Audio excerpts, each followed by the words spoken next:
Welcome to this episode of Baking with the Baking Realtor.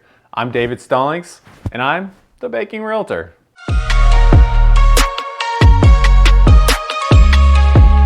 Welcome to this episode of Baking with the Baking Realtor. I am going to be redoing one of my most requested treats in this episode, my cinnamon sugar donut muffins. You heard me right. All those things together, it's amazing. And I make everything gluten-free too, so there you go. If you don't have any gluten-free flour, that's totally fine. You can use normal flour and follow the exact same recipe. What I use is the King Arthur 1-for-1. So there's no conversions, there's no added ingredients or anything like that on top of it. You can just swap it out with normal flour for any of my recipes and you can follow right along. Check the description for links to anything and everything that I use. If you want to know what I use, it's down there. My full recipe is down there as well. All right, so let's get started. I already have the oven heating up to 350. That's where we need to be. Now, this time I'm going to be making mini muffins. So you can use a normal sized muffin pan in order to make about 18 of them.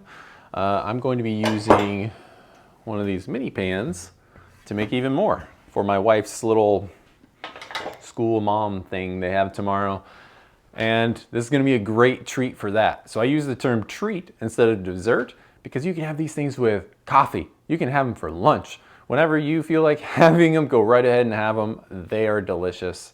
They're incredible and they'll make your tummy very, very happy. So let's get to it. I'm going to start with dry ingredients first. Now I always sift my dry ingredients to make sure that I don't have any lumps or anything crazy going on in there. So we're going to start with the flour. For the flour, it's 2 cups of flour. 2 cups of flour. Now we're going to do some sugar. Sugar, it's going to be 1.5 cups. So I use just normal sugar for this. I suppose if you wanted, you could use brown sugar. I just haven't done that yet. Now I do clean out these in between use. I don't like to cross-contaminate between any of my goods. And a half. Next we'll do baking powder. It's going to be 2 teaspoons. So we'll do a ½ teaspoon of salt now. I'm always careful not to pour it over. I've made the mistake of adding way too much salt before. No one wants that in a nice dessert. Or treat, excuse me. And the featured ingredient, cinnamon. This is going to be 1 teaspoon of cinnamon. All right, now I have all my dry ingredients in here, so I'm just gonna sift them through and make sure there's no lumps, and then I'll use a whisk to make sure that they're nice and evenly mixed. Excuse me. Okay, so I'm just gonna set that aside for now while we move on to the wet ingredients. So first, I use to make these about an entire stick. So you only need 2 tablespoons melted for this portion, but whenever you go to do the topping, the coating, then you're going to need at least 4 tablespoons in order to dip in. And it really depends on how heavy-handed you are with your dips as to how much you really need. So I like to go a little extra just because it never really hurts to have extra butter, right? All right, so I'm gonna get this opened up, get this melted, and move on to the next one. All right, so now I have my butter melted. If you melt your butter in the microwave like I do, just make sure that you do it in short bursts. Don't burn your butter. That's the last thing you want to do. Don't burn your butter. Then you need 1 egg. There you go. All right, I learned a long time ago not to break my egg directly into what I'm making. I break them into a separate container first. That way, if there is any shell, if I do make that mistake, then I am able to fix that before it gets into everything else. Next, we need 1¼ cup milk. So I use Lactaid. I know that it's not dairy-free. Technically, it is only lactose-free, which for my home's purpose still works. I have done this recipe before with almond milk and it still turned out pretty good. This is just our go-to that we have in our household. 1 1/4 cup.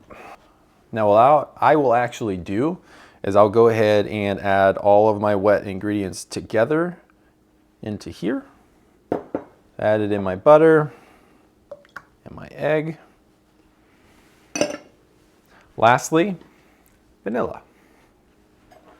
It's going to be 1 tablespoon vanilla. So once I have all of my wet ingredients together in one easy to handle spot, sometimes I do this, sometimes I do a bowl. It really just kind of depends on what I'm doing. Then I take my whisk and make sure that it's all nice and evenly mixed. All right, and then once that's mixed, you just take your wet and you add it to your dry. This is one of the few recipes that I have that I don't use my stand mixer. So this is really easy for anyone in any kitchen that you're at. You know, you just pull out a bowl and a spoon and you're ready to rock and roll. So that's exactly what we're gonna do now. I'm gonna take my spoon and we're gonna mix until we make sure that there's no lumps. Should be nice and smooth. All right, so you can see, nice and smooth, no lumps. Has kind of a, it'll have kind of a thick consistency to it. That is perfect. That's exactly what we want to see. Like I said in the beginning, I will be using the mini muffin tins for this go around. You can use full size, it'll work just fine. I have this little guy that I just picked up today, and he's gonna help me make sure that all of them are relatively the same size.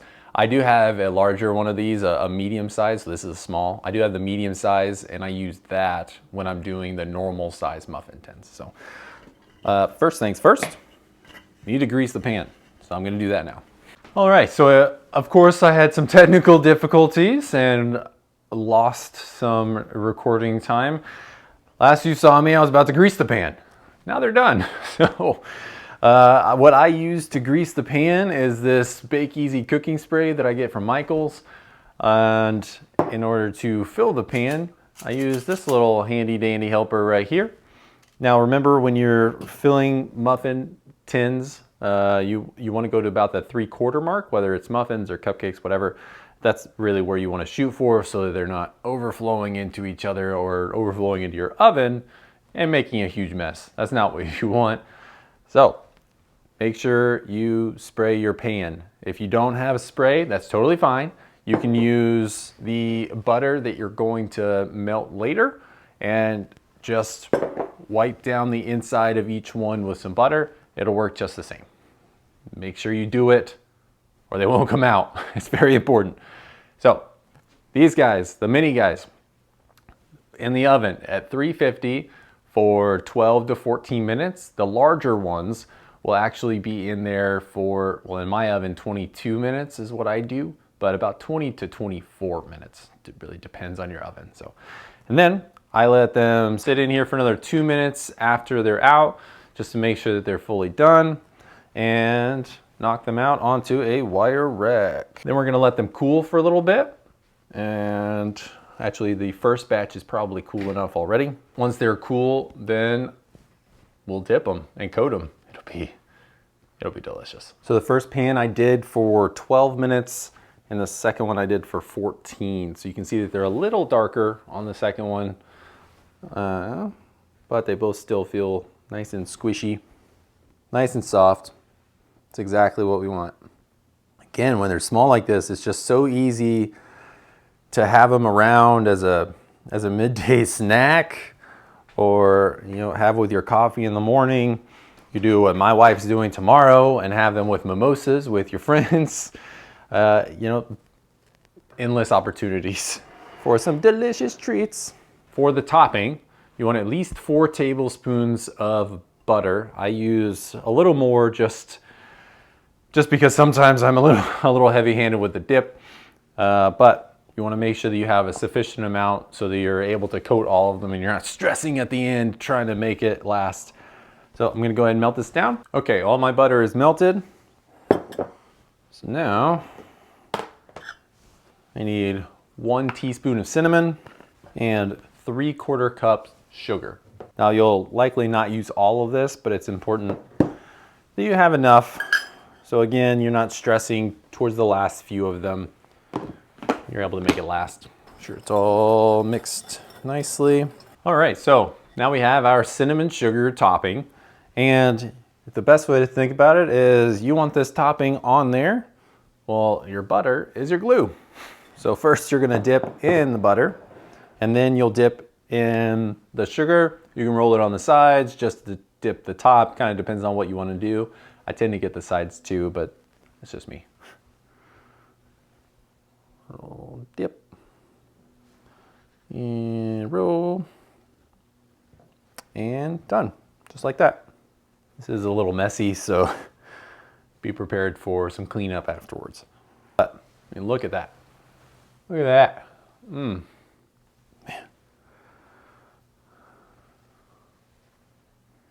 I was really tempted to eat that right there. I don't know if you saw that. I almost did it. You do want to make sure whenever you dip in the butter that you kind of get some of those drips off. Otherwise it can get a little muddy in your sugary cinnamon mix here. And then that can make some giant sugar clumps, which if you're okay with it, that's cool. No judgment, judgment-free zone here. Just want to give you the fair warning. All right, I hope you've enjoyed baking with me. Thank you so much for joining me. I get requests for these all the time, so if you make these, I guarantee you will too. They're super, super easy. I hope I've shown you that. Just make them. Trust me, you'll love them. And baking is such a joy. So I love sharing things that are easy like this so that hopefully more people can experience and enjoy baking and, you know, making things out of nothing. That's the best part here. So I'm gonna go ahead and finish up the other half of these. I'm David Stallings. I'm a broker with Windermere, and I'm the Baking Realtor. Thanks for coming. See you in the next one.